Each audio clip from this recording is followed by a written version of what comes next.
Ito ang mga nakaraang pangyayari na kung saan nag-volunteer si Jinwoo sa isang raid bilang tagabuhat ng mga kagamitan ng mga hunters na nagsasagawa ng raid sa isang C-rank dungeon. Kinilala siya na isang pinakamahinang hunter pero nagkakamali sila. Kinuha niya ang trabaho ng isang pagiging porter ng mga hunters para na din malaman niya kung paano gawin ang kanilang pag-raid. Minaliit si Jinwoo ng mga kasamahan niyang hunters na may raid sa isang rank C dungeon. Iniwan sila ni Jinwoo kasama ang isang rank D hunter sa loob ng dungeon na kung saan natutulog ang boss ng dungeon na isang malaking spider.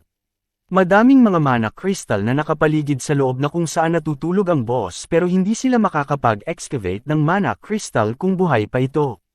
Kailangan nila itong mapatay bago pa sila maka-excavate ng mga crystals.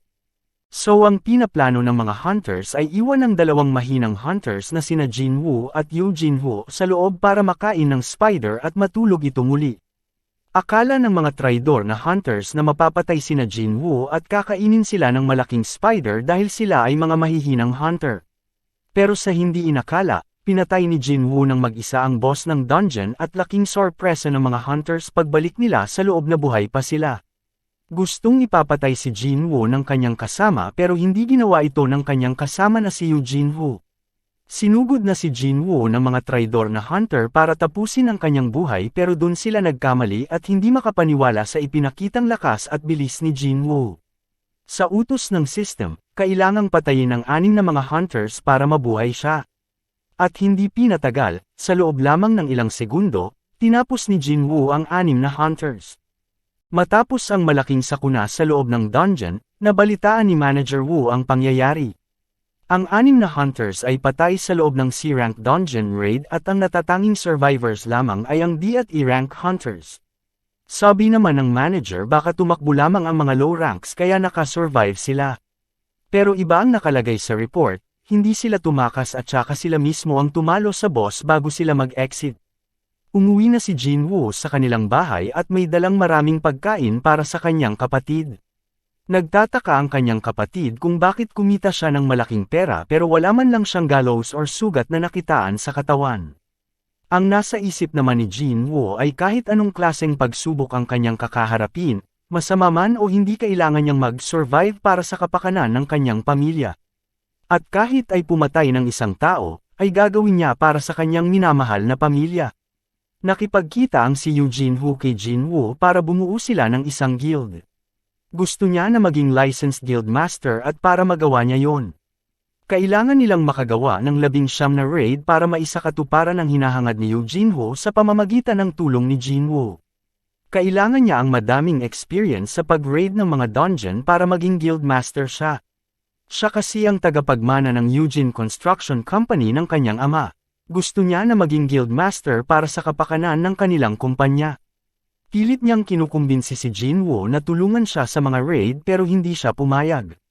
Sa kabilang banda naman, ang nakababatang kapatid ni Dong-suk na pinatay ni Jinwoo ay galit nang nabalitaan niya ang pagkamatay ng kanyang nakakatandang kapatid. Tinignan niya ang mga profile ni na Yoo Jinho at Jinwoo, gustong-gusto niya na maipaghiganti ang kanyang kapatid at gagantihan niya ang dalawa. Biglang may lumabas na notification sa system at ang kanyang daily quest ay biglang naging secret quest. Nakatanggap siya ng reward sa pagkumpleto ng kanyang mga daily quests. Ang reward na natanggap niya ay isang susi. Ang susi pala ay para sa isang dungeon na tinatawag na The Demon's Castle. Sa loob pala ng Demon Castle ay may makukuha siyang ingredients para sa pag-craft ng Elixir of Life na kung saan lahat ng klaseng sakit ay pwede itong pagalingin gamit ang napakalakas na magic. Kailangan niyang makuha ang Elixir of Life para pagalingin ang may sakit niyang ina. Di na siya nag-aksaya ng panahon at binuksan na niya ang dungeon gamit ang nakuha niyang susi. Ang dungeon na kanyang papasukin ay maituturing na isang S-rank dungeon.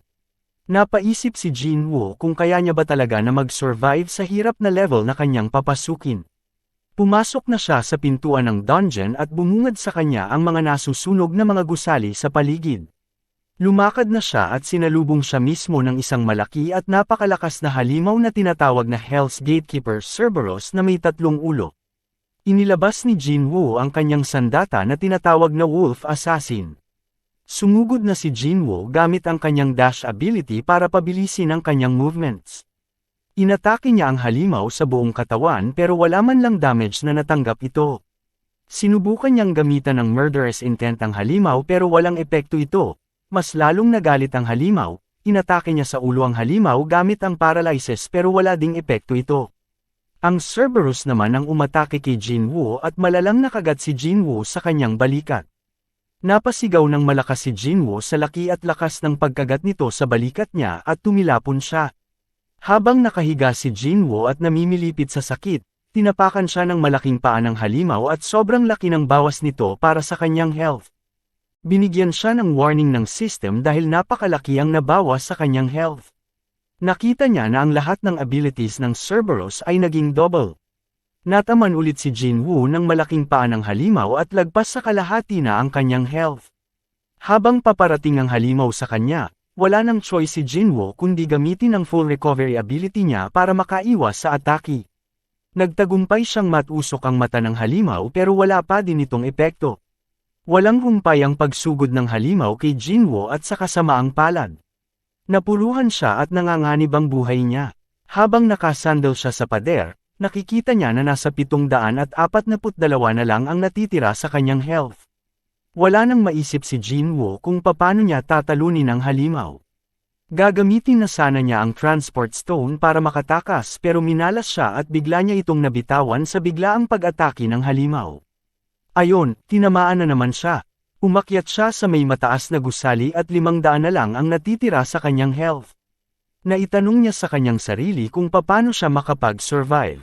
Tinignan niya ang system at ilang tira na lang ay tapos na ang kanyang buhay. Gumamit siya ng healing potion at bahagyang tumaas ang kanyang health pero hindi pa din ito sapat. At hindi nagtagal, nahanap siya ng halimaw sa kanyang pinagtataguan at tinamaan muli si Jinwoo. Pero hindi sumusuko si Jinwoo at pilit pa din siyang lumalaban para makasurvive. Kagat-kagat ng halimaw ang binti ni Jinwoo pero biglang tinusok niya ang mata ng halimaw. Nagwawala ang halimaw sa sakit at hindi tinigilan ni Jinwoo ang pagtusok ng mata ng Cerberus. Binigay na ni Jinwoo ang kanyang buong lakas sa huling tira na yon at hindi nasayang ito. Matagumpay niyang napatay ang Cerberus at nag-leveled up na naman siya. Ang kanyang mga sugat ay kusang gumaling dahil sa kanyang pag-level up. Natanggap na niya ang formula kung paano gawin ang Elixir of Life. At dito nagtapos ang matinding laban ni Jinwoo laban sa Gatekeeper Cerberus at nagtagumpay siyang makuha ang formula kung paano gawin ang Elixir of Life. Nagpapasalamat muli ako sa inyong walang sawang pagtangkilik sa aking mga videos. Huwag niyong kalimutang i-like ang video, magbigay din kayo ng komento kung ano ang inyong masasabi patungkol sa video na ito, at huwag kalimutang mag-subscribe na din sa aking channel. Hanggang sa muli, paalam!